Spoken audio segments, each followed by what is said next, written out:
So let's get into it. Mortgage interest rates are just being so stubborn right now. I think that at the end of this week, right now, I just checked this morning on a 30-year fixed. They're hovering around 7.25. So give Yeah. us your breakdown of what you're seeing and why the bond market is reacting the way that it is.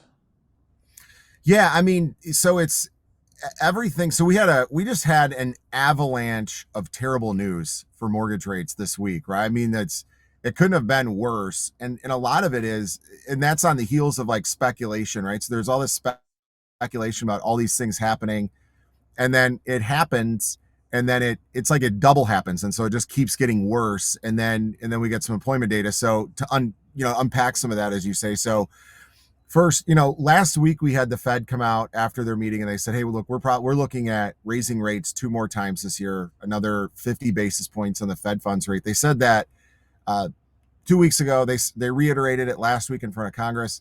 And then this week on Wednesday, they released what's called the Fed minutes. And so, if you guys have ever dealt with like meetings and regulatory things, they keep minutes where they basically track every single word of a meeting. And so they went through and they analyzed those minutes and they reiterated in that meeting was what made them say all the things they said the last 2 weeks. The bond market was like, "Oh, that's yucky again." They treat it like it's new news, right? Right. So that went bad, and then they recovered all of that in the same day. It would get really bad, and then it would get recovered. And then what happened on yesterday was ADP, or what we call non-farm payrolls, or like private companies. They were looking for, I think it was like 240,000 jobs or something, and that number was the estimate.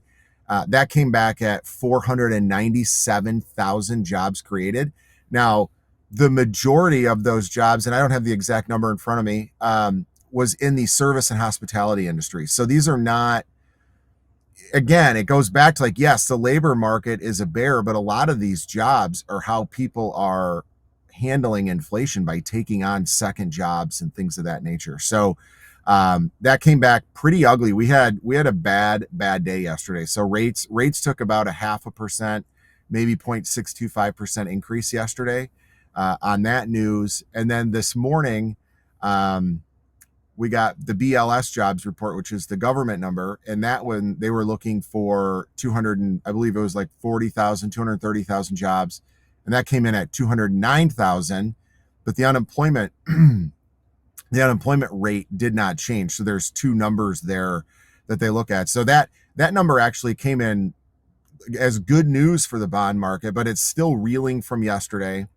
And the other thing that's kind of interesting, that'll be interesting to watch the market digest today, is that they revised the last 2 months jobs report. They reduced those by 100,000, like 110,000 jobs between those two job reports, which would totally negate any job gains that we saw beyond expectations that really rattled the market. So, I think overall it is starting to show the job market weakening some, and we need to, as the job market weakens, it just takes time for those things to set into spending.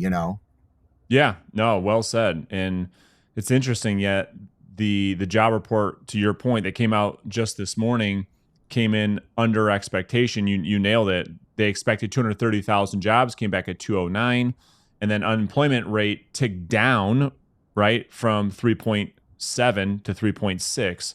And so when the bond market sees that, it reacts accordingly. And so what we're looking for from a jobs report, from an unemployment, is, typically what happens is, as you know, but for the audience sake, as unemployment goes up, interest rates go down. And so when we see these jobs reports coming in like they're coming in, the bond market is responding as such, which is driving these rates up higher. So, there's a lot of moving parts that are affecting mortgage rates, right? Because we talk a lot about, mortgage rates following inflation, and inflation is coming down. So why aren't interest rates coming down?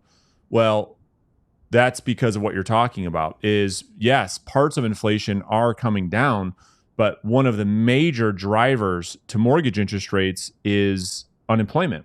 And unemployment is the Mhm. thing that seems to just be the most stubborn. Would you agree? It is. And stubborn and delayed, right? So that's going to Yes. have that's going to have the very, very last, that's going to be the last piece of the puzzle that starts to crumble. Now, you have to think, if you look at and again, I wish I had more of the data. I saw it in passing. Was I don't know if anybody follows Logan Mashtarami, as I say it. He's the best from that. Yeah. He's Housing the Wire. lead economist for Housing Wire.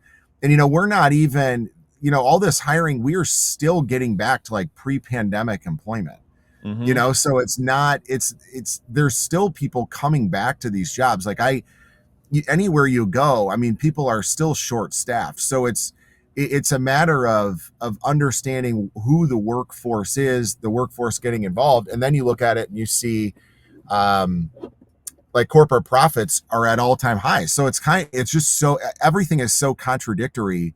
Where inflation is high and the consumer, you're like, the cost of goods is so high that it's hitting consumers, but all these massive companies that we're supporting are showing record profits, record profit margins, and all those things. So there's the resistance. A lot of this inflation resisting lowering the cost is coming from the fact that corporations now are making record profits, and Yeah. it's hard to get those. It's gonna take a lot to get them to walk away from that. Yeah.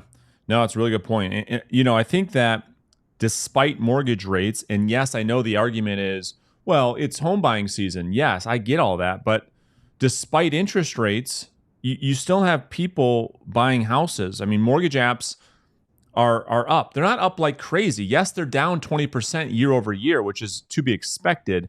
But again, when we look at the year over year numbers in the context of this time frame, Steve, it's almost irrelevant because to compare Yeah. anything to last year when it was a statistical anomaly is almost irrelevant. Anything you compare to last year coming out of the craziest housing market of all time is going to be a little out of context. So when I see mortgage interest rates at 7.25, and at the same time, purchase mortgage applications are up. Google searches home for sale up 5%. Showings up 6%. 33% of homes going under contract in less than 2 weeks. 37% of homes selling for over asking price. The average list to sold price ratio went above 100% again. You say, wow, is this just the new normal? It's what I said on last week's show. And I think buyers are coming to realize, like, I can't just wait.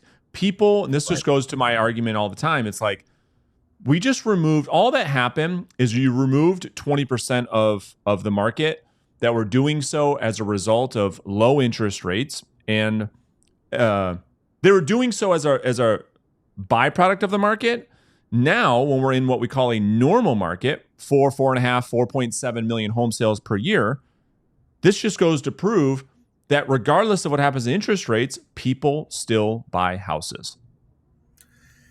Yeah, and I mean, there's family, and that's the thing is like there's all the talk of a crash and all these things, and I think to all those stats that you're talking about now, first of all, to have a last year being an anomaly, but again, just talking about the lack of inventory now, I think this was the first time we saw July reading with negative listings year over Right. year, or was it month over month? Is that right? Is that the stat that I was seeing? And I don't that anytime I hear listings or buy side or anything, I'm like, that's realtor data. I can only keep, I'm not, my Yeah, brain yeah, just isn't yeah. that big, it just, Yep. I can't handle two lanes. But, there's a lot of people out there that are saying, these rates are preventative and buying homes and all that. And I get it. And, there's a lot of mortgage guys that are out there that are like, hey, you can refinance, like as long as you can handle the payment for a few months, you're going to refinance. Or, there's these temporary buy downs, which honestly, the temporary buy downs are cool, but if you're going to get 10 grand from a seller to pay for a rate buy down, you might as well take the higher rate and put your 10 grand in your pocket. Cause like I tell everybody, as soon as something's financed into your house or as a part of the financing transaction, if you ever want that money again, you got to call me and we're going to charge you a couple grand to get your money back. Like it's not fun. Yeah. And so, but as you're looking at these things, this bump in rates is good for buyers. Like it's not fun to take on the higher payment. And yes, it's 3/8 to maybe a 0.5% higher than it was 2 weeks ago. We will see rates come back down slowly, and things will move. But this is going to take a couple people per listing off of the market. Right. And this is when, and it's funny because as a loan officer, I'm like, man, I'm getting all these contracts. And I'm like, rates are high. And I'm calling these people and they're like, dude, these rates suck. I'm like, yeah, that's how you got your house under contract. Because the people that you're normally competing with aren't here. Here's our options. But it does open up some of that. And what I would tell every agent and every buyer and anybody that watches this is never ever buy a house assuming your payment is going to go down. Like, you just can't, like, you have to be able to afford it today, because this could be where rates are for the next 5 years. We don't know that. It's a weird time. But don't buy a house today planning on your rate or your payment being different in 12 months, or being able to refinance, or having a temporary buy down, or even like a short-term arm right now. I would make sure that whatever your payment is today, that you're comfortable with that for an extended period of time Yeah. before that. There's a lot of that out there right now, and you just have to be careful with that advice. Yes. I would also, there's just a different, if there was a counter argument to that, however, it would be that if you just look at the facts, it's extremely rare to see somebody in a 30-year fixed mortgage for 30 years. Extremely 100%. rare. So the Right. counter argument to what you're saying, although I agree, it's smart and it's the conservative way to look at things. The other argument would be, well, the reality is that person that's at a 7% 30-year fixed mortgage or 7.25 isn't going to be in that same mortgage for probably more than 3 to 5 years. I mean, if you just look at the data, For and sure. so yes, you have to look at this decision to say, I need to buy this house based on what's happening today. However, the reality is that mortgage rates are cyclical. And this is the part of having a great loan officer who's, we talk about this word that I think is so rare in the industry, which is managing someone's mortgage.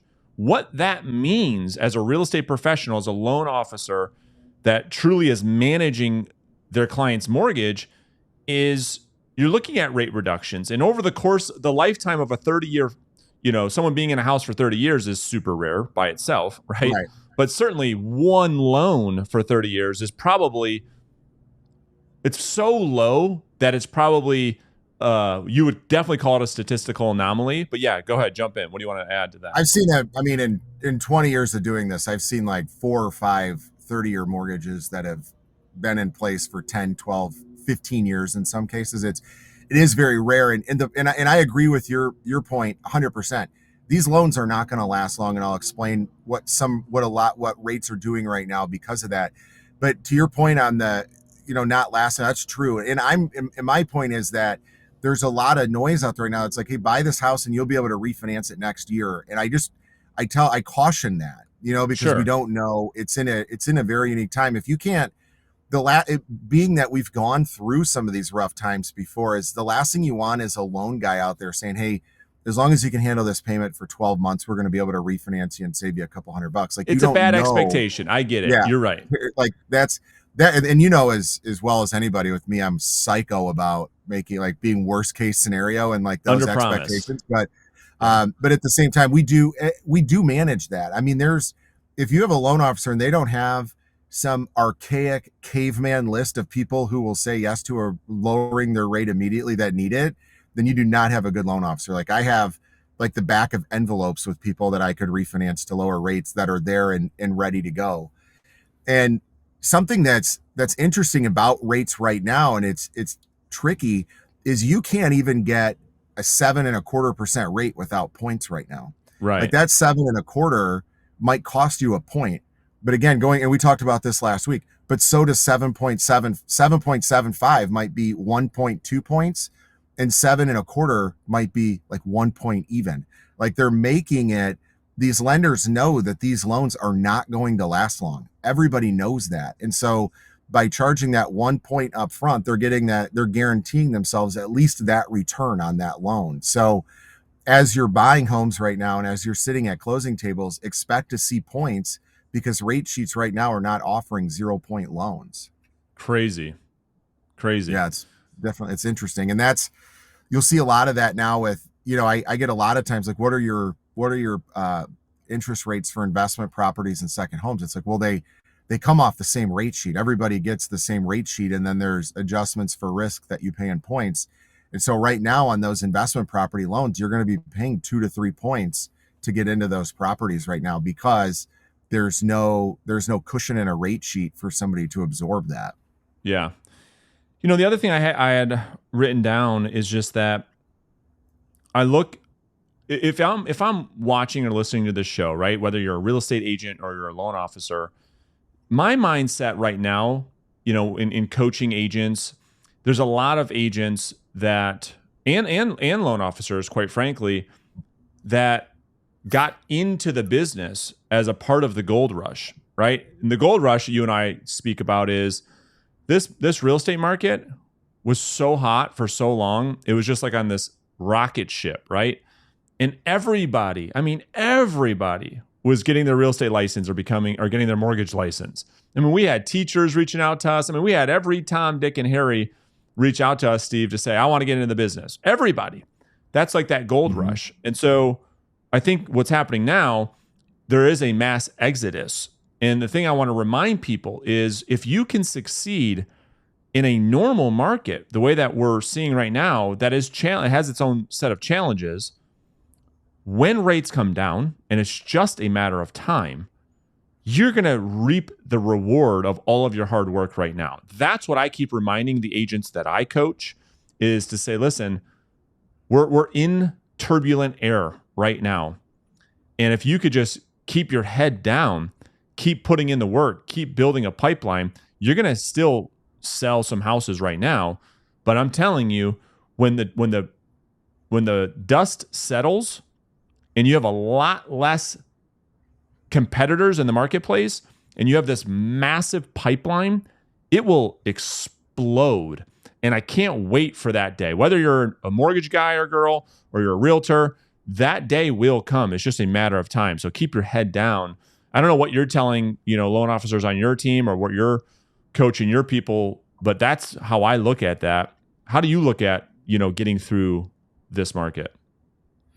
So I think that I tell them, longevity plays here. Like you have to be as the loan officer for your clients and for your partners that you're working with. Like you have to be the steady one in this. Like this is That's when right. we are doing when the strong survives. Like we're doing that like right now, and I tell them like don't change things, don't get desperate, don't stop spending money on marketing, don't stop whatever you're doing for client acquisition. Like this isn't the time. Like everybody else is cutting there right now. Like this is the time to lean in 100%. Like you've used the term before, like boots on the ground and hand-to-hand combat. This is reaching out on the phone more than usual. Like you have more time right now to be building these relationships, and like you said, you're just building that pipeline of people to do business with you. I can tell you that 2008 back then, like 2008 was a pretty good year. 2009 was real scary.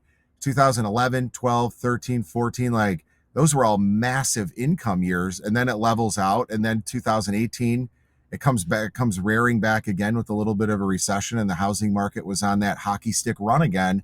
Yep. And so you have to wait out these times, but that's how you really build a career, and you build partnerships, and you become known in your communities and all these different things, is by just staying through these tough times and staying consistent. Like do the same things. Like don't, like I see loan officers now, or even real estate agents, like, hey man, I'm looking to get my mortgage license now that real estate slowed down. I'm like, listen, like my transactions come from people in your work. Like you're not going to come over here and just be able to all of a sudden have a bunch of loans in your name. It just doesn't, we work off of the same tree. Like it's the same stuff, like don't do this. Be an agent and continue to do what you do to grow your business. Don't start switching teams. Yeah, that's such a great point you bring up. You're right. It's exactly what everybody's doing. It's like, okay, the market's shifting.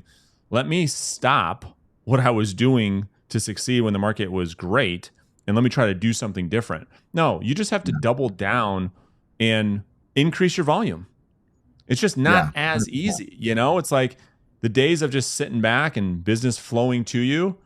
And I think that's what it is that people had it good for so long that when it requires you to put forth an unusual amount of effort, is what I call it, that people just aren't used to that yet, but they're getting used to it. The same way buyers aren't used to 7% interest rates. Well, they're getting used to it, And so I Yeah. think you have to adapt. Whether you're a realtor, you're a loan officer, you're a buyer, you're a seller, you can control the controllable. And what's happening Yeah. now, you can't control. And so we have to adapt, or we find ourselves out of the business.